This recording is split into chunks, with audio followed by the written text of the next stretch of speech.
나를 통해 하나님의 얼굴을 본다. 상대는 나를 통해 하나님의 얼굴을 본다라는 제목으로 말씀을 나누겠습니다. 최근에 기도하면서 한 청소년이 좀 계속 생각이 났어요. 외부 집회에 가서 유독 그 친구 위해 기도하는데 생각이 많이 나서 하나님이 참 너를 많이 사랑하셔. 좀 이런 격려를 하고 싶다라는 마음에 고민하다가 올리브영 기프티 카드가 있잖아요. 요 카드와 격려의 메시지를 그렇게 전했습니다. 잠시 뒤에 아이 아빠가 저한테 톡을 보내오셨어요.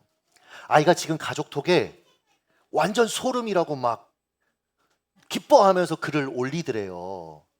이게 여러분 카드를 받았기 때문이 아니라 여드름 때문에 이 친구가 고민이었는데, 제가 올리브영 기프티 카드를 보낼 당시 아이가 3월 올리브영 세일 때 색소 침착 연고 뭐 살지 검색을 하고, 근데 이게 그 증거입니다.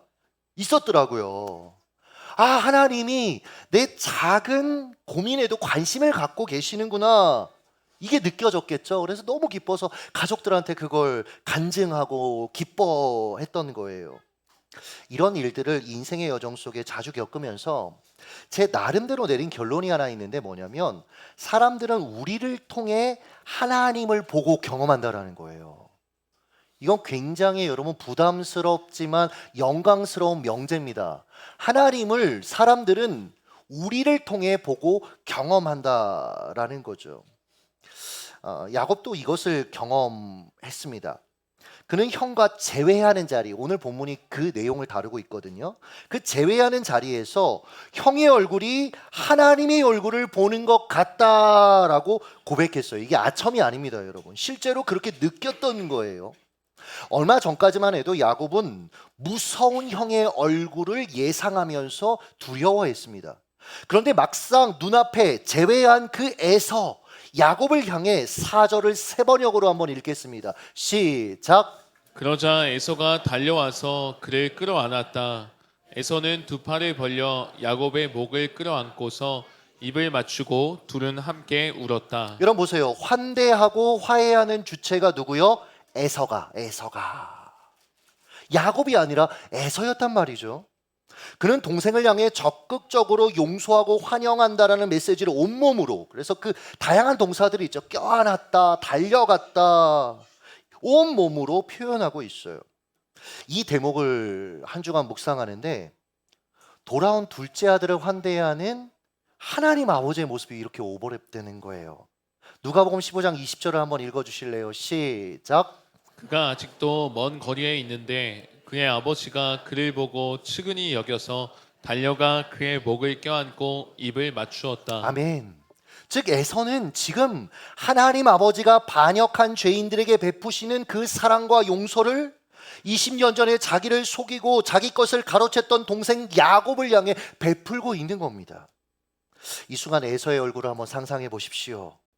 지난날 품었던 분노, 적대감, 원하는 그 얼굴에 없었을 거예요. 오히려 야곱을 향한 긍휼, 사랑, 반가움으로 가득했을 것입니다. 이런 형의 모습에서 야곱은 지금 하나님의 얼굴을 본 거예요. 그래서 형의 얼굴을 보니 하나님의 얼굴을 뵌 것 같습니다 라고 그가 그렇게 준비하지 않았던 멘트를 했던 것입니다. 사랑하는 여러분, 우리가요 누군가를 용서할 때 그들은 우리의 얼굴을 통해 하나님 얼굴을 보게 될 것입니다. 누군가를 사랑할 때 그들은 그를 사랑하시는 하나님의 사랑의 얼굴을 보게 될 것이다 라는 거예요. 최근에 하음이랑 이음이가 둘이 포켓몬스터 놀이를 하더라고요. 근데 둘이 하면서 이렇게 라임을 맞춰서 하는 노래를 들었는데, 여러분 그 포켓몬스터 아시죠? 타입이 있잖아요. 뭐 전기 타입, 뭐 물 타입, 이런 타입이 있어요. 근데 애들이 이렇게 노래하는 거예요. 우인이 엄마 타입, 화를 잘 낸다. 정통령 아빠 타입, 평소에 착한데 화가 나면 무섭다. 한편으로는 약간 안도했어요. 엄마보단 덜하구나. 근데 반성이 되더라고요. 반성이. 여러분 제가 수요기도회 때 아이들 안고 찬양할 때가 되게 많거든요. 뒤쪽에 있을 때 찬양 부르는 아빠 심장, 아빠 그 소리 울리는 걸 조금 더 아이가 가까이 들으면 더 생생하게 들리니까 이 아이도 따라서 찬양할 거라는 저만의 어떤 나름 노하우입니다. 그리고 실제로 아이들이 좀 가까이 갖다 대면 찬양을 부르는 경향이 있더라고요. 어떨 때는 팔이 정말 떨어져 나가는 것 같습니다. 그래도 참고 이렇게 하는 이유가 여러분 뭐겠습니까? 내가 만난 하나님, 이 아이에게도 소개하고 싶어서, 이 아이도 하나님 만났으면 좋겠어서. 여기 계신 우리 부모님들, 여러분 자녀들하고 예배하는 거 쉽지 않습니다. 정말 힘들어요. 여름 성경학교 끝나고 집에 가는 느낌이 들 때가 있습니다. 근데도 왜 자녀들과 함께 예배하시는 거죠? 이 아이들에게 신앙을 물려주기 위해서. 그런데 아이들은요, 이 예배뿐만 아니라 평상시 우리의 삶을 통해 하나님을 본다라는 걸 우리가 기억해야 합니다. 이 관점으로 제 삶을 돌이켜보는데, 아이들이 나를 통해서 무서운 하나님, 왜곡된 하나님의 얼굴을 보면 어쩌지라는 생각이 이렇게 스쳐 지나가더라고요. 최근에 이병준 목사님 부부가, 이병준 목사님이 본인 묵상에서 나눴었죠. 세롬이 앞에서 말다툼을 했대요. 저는 이 부부를 너무 잘 알고 있기 때문에 20살, 21살 때부터 사귈 때부터 어떻게 싸웠는지를 알기 때문에 막 연상이 됐어요. 한창 다투다가 아이가 보고 있다는 게 인식이 됐대요. 그래서 이 부부가 참, 저는 이 지점이 너무 존경스럽고 멋있어요. 아이한테 가서 사과했대요.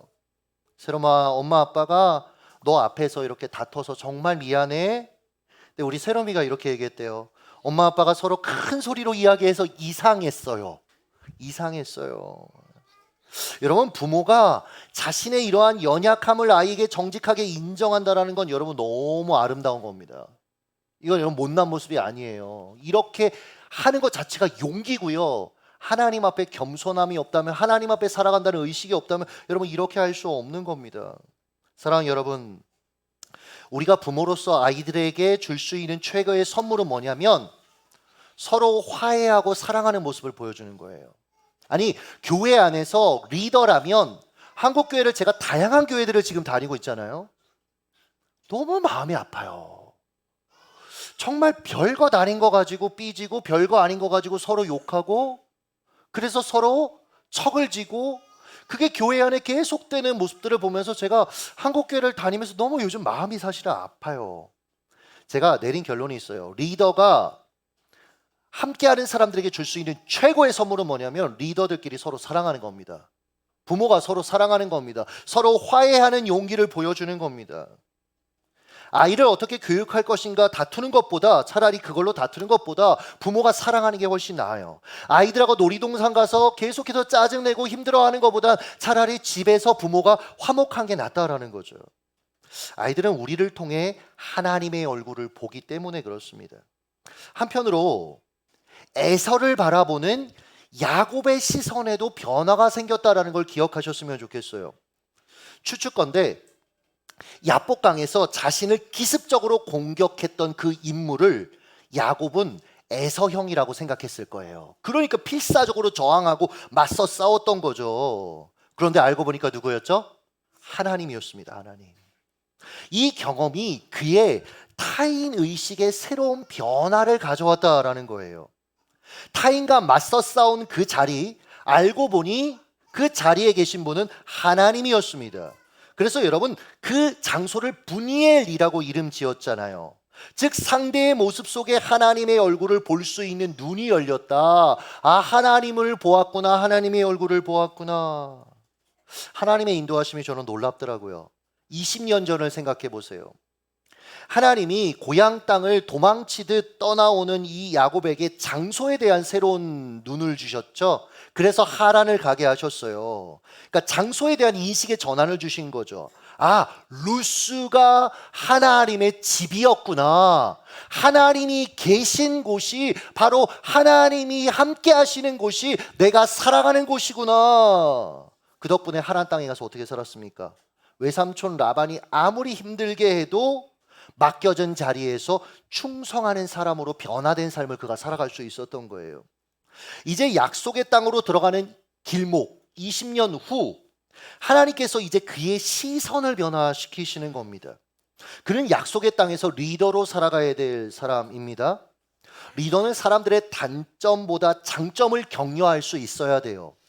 그리고 있는 그대로 그를 환대할 수 있어야 그래야 여러분 함께하는 사람들의 안정감을 누리면서 그 안에서 성장하고 자라갈 수 있고 자기의 역할들을 할 수 있거든요.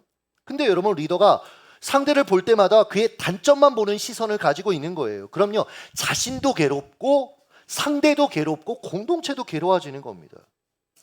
과거 야곱이 이런 사람이었습니다. 아버지 이삭의 얼굴에서 편애하는 아버지의 얼굴을 본 나머지 어떻게 했죠? 피해의식과 원망을 품고 살았어요. 형 에서의 얼굴에서 내가 누려야 될 것을 깔고 앉은 자의 모습만 계속해서 본 나머지 속이고 빼앗았습니다. 왜요? 그렇게 보이니까 당연히 넌 나쁜 놈이야. 그러니까 자신이 하는 행동들을 정당화하면서 할 수 있었던 거죠. 그런 야곱이 형 에서와 재회하는 장면을 보세요. 3절 한번 읽겠습니다. 시작. 자기는 그들 앞에서 나아가되 몸을 7번 땅에 굽히며 그 형 에서에게 가까이 하니. 여러분 보세요. 형을 향해 7번 계속해서 가까이 가며 절했답니다. 저 어릴 때 친구들 놀린다고 너 잠깐 여기 서봐 그러고 나서 절을 3번 했어요, 빠르게. 그럼 너 죽었다 막 이러면서 그러면 얘 또 열받아하고 막 그랬던 장난이 있었거든요. 여러분 이런 의미가 아닙니다. 당시 사회에서 7번 상대를 향해 그의 앞으로 가면서 절했다라는 건 가장 겸손한 모습으로 상대를 대할 때, 종이 상전, 왕을 대할 때 하는 행동이었다라는 거예요. 절하면서 상대에게 점차 가까이 나아가는 겁니다. 마지막 절할 때는 바로 상대 앞에 서야 됐어요. 즉 야곱의 에서에 관한 시선의 변화, 인식의 변화가 생겼기 때문에 이게 가능한 겁니다, 여러분. 사람들이요, 부담스럽거나 싫은 사람을 대할 때 어때요? 자세 자체가 다르지 않습니까? 똑바로 안 봐요. 똑바로 안 서요. 안 앉아요. 비스듬히. 그리고 시선도 딴 데를 보지 않습니까? 근데 지금 야곱한테는 이런 모습이 없는 겁니다. 그의 시선, 이 시대의 언어로 표현하자면 대인신념의 변화가 생긴 거예요. 대인신념이 무엇입니까? 경험을 통해서 내가 어떤 사람들을 경험함을 통해서 사람은 이러이러하다라는 인지를 갖게 된 상태를 말하는 것입니다.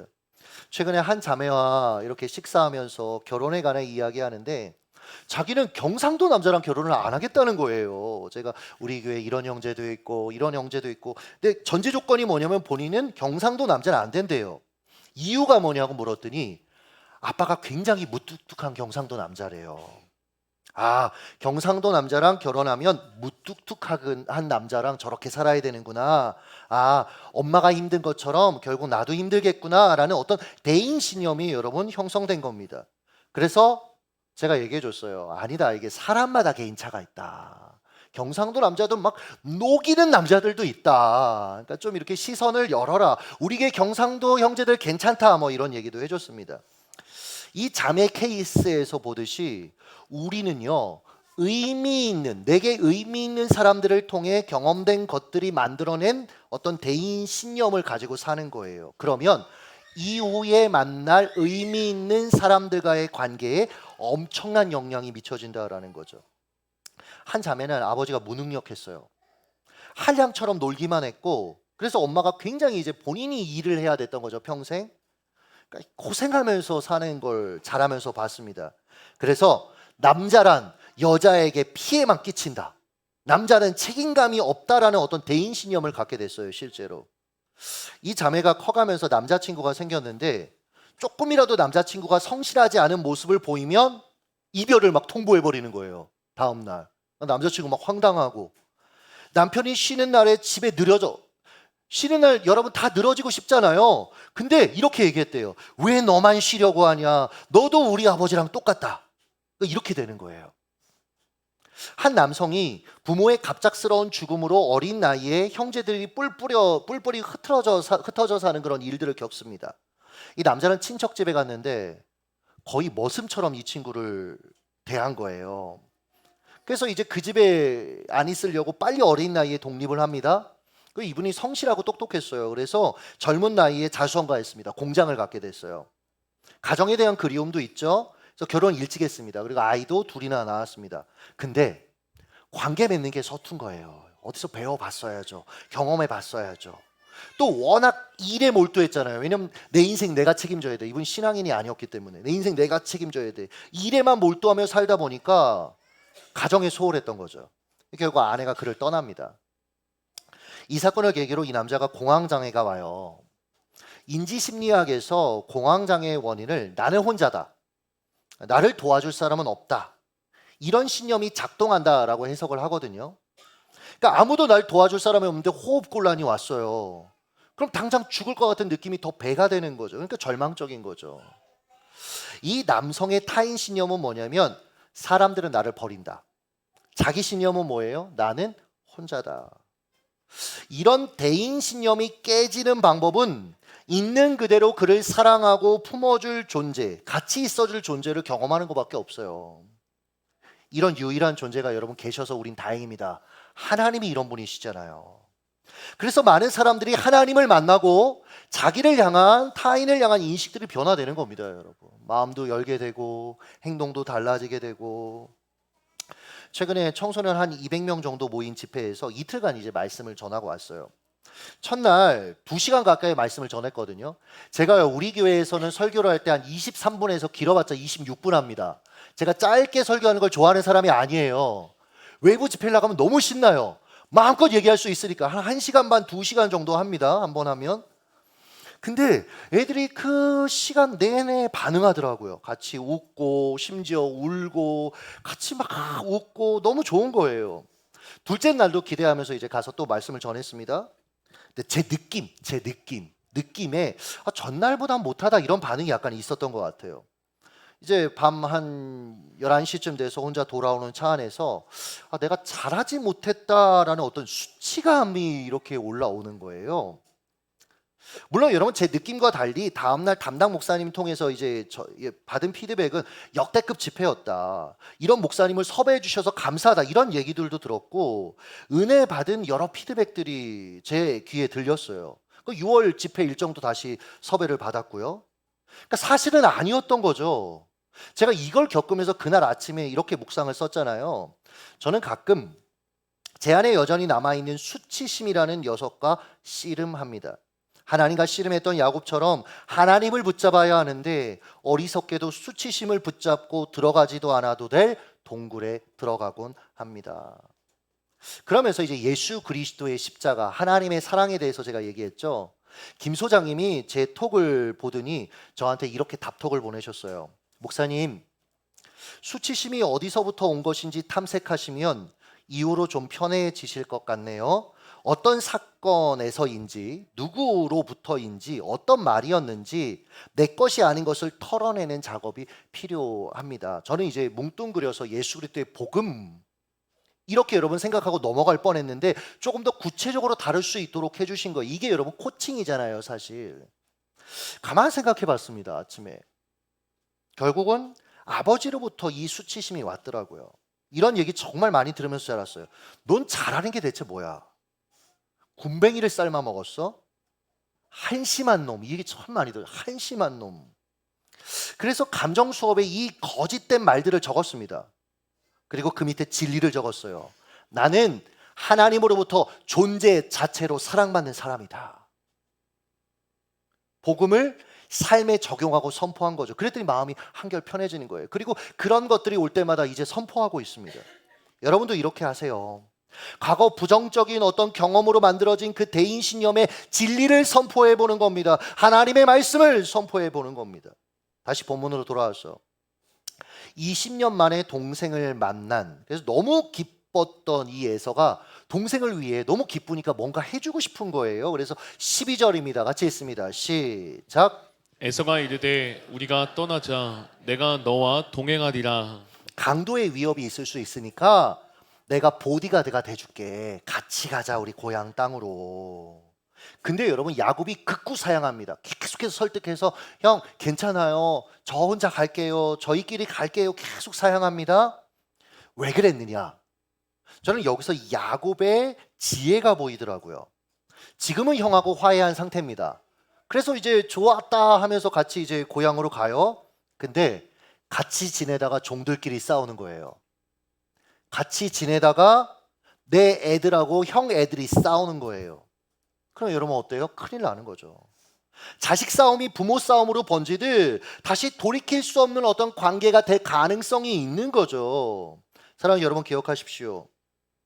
서로 용서하고 화해했다고 반드시 재결합해야 되는 건 아니에요. 교회 안에서도 마찬가지고 인생 안에서도 마찬가지인데 화해했다고 해서 재결합해서 반드시 살아야 되는 건 아닙니다. 재결합이 독이 되는 경우가 있잖아요. 이혼한 배우자 여전히 습관적인 폭력, 음주, 마약, 노름에 빠져 산다면 여러분 재결합하는 건 굉장히 위험한 겁니다.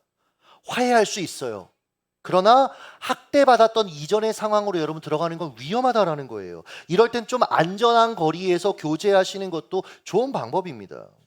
한편 야복강 사건 이후에 야곱의 이 시선 변화 못지않게 행동의 변화도 있었다라는 것을 기억하셨으면 좋겠습니다. 일단 형에게 가는 그 행렬의 맨 선두에 섰어요, 이 사람이. 불과 지난 밤에 어떻게 했습니까? 자기 아내들, 종들, 짐승들 다 앞에 보내고 맨 뒤에 있었지 않습니까? 그렇게 비겁했는데 그런 사람은 온데간데 없는 거예요. 참 다행이다 싶었습니다. 리더가 뒤에 숨어서 그렇게 그냥 계속해서 책임지지 않으면, 계속해서 다른 사람들에게 짐만 짊어지우면, 함께하는 이들에게 희생을 강요하면 어떻게 되겠어요? 여러분, 결국 그 공동체는요, 온갖 불만, 험담, 서로 힘든 일은 안 하려고 서로 미루는 일들이 빈번해지는 겁니다. 소망 없는 공동체가 되어지는 거예요. 게다가 에서가 야곱이 이제 에서에게 준 그 선물 가축 550마리를 에서가 나 안 받겠다, 너한테 돌려주겠다라고 했거든요. 그때 야곱이 계속해서 사양해요. 아, 형 아니에요. 형한테 제가 준 선물이에요. 형 꼭 받아주세요. 여러분, 이게요, 야곱 사전에 원래 있을 수 없는 일입니다. 형이 아니야, 그래도 이제 네가 가져가. 그럼 그럴까요? 원래 이런 인간이에요. 그는 늘 빼앗아서라도 움켜쥐려고 하는 사람이었습니다.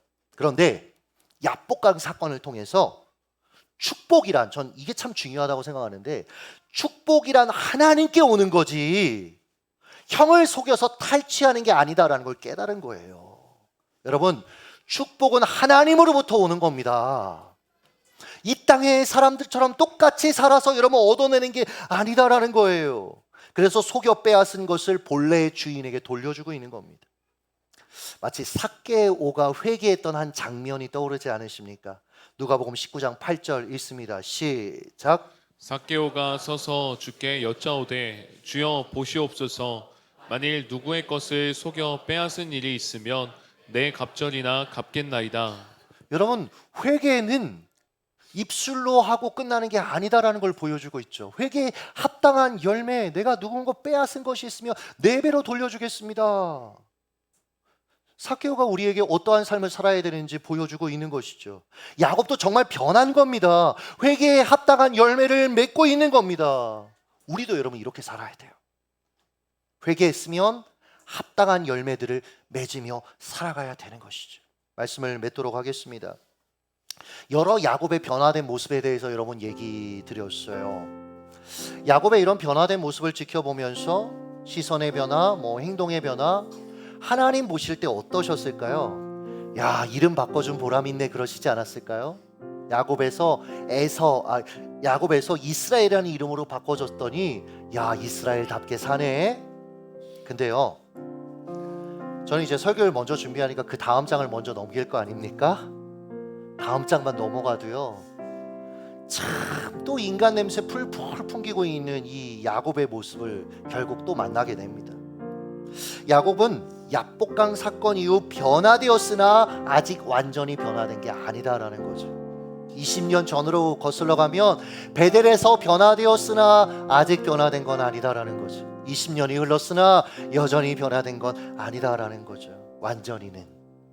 실제로 성경을 보면 하나님이 바꿔주신 이스라엘이라는 이름으로 야곱을 부르다가도 그냥 야곱이라는 본래의 이름을 성경이 부를 때가 있더라고요. 정확히 말하면 변화된 이름은 이스라엘 23번 등장하고요, 야곱이라는 이름은 무려 45번이나 사용됐어요.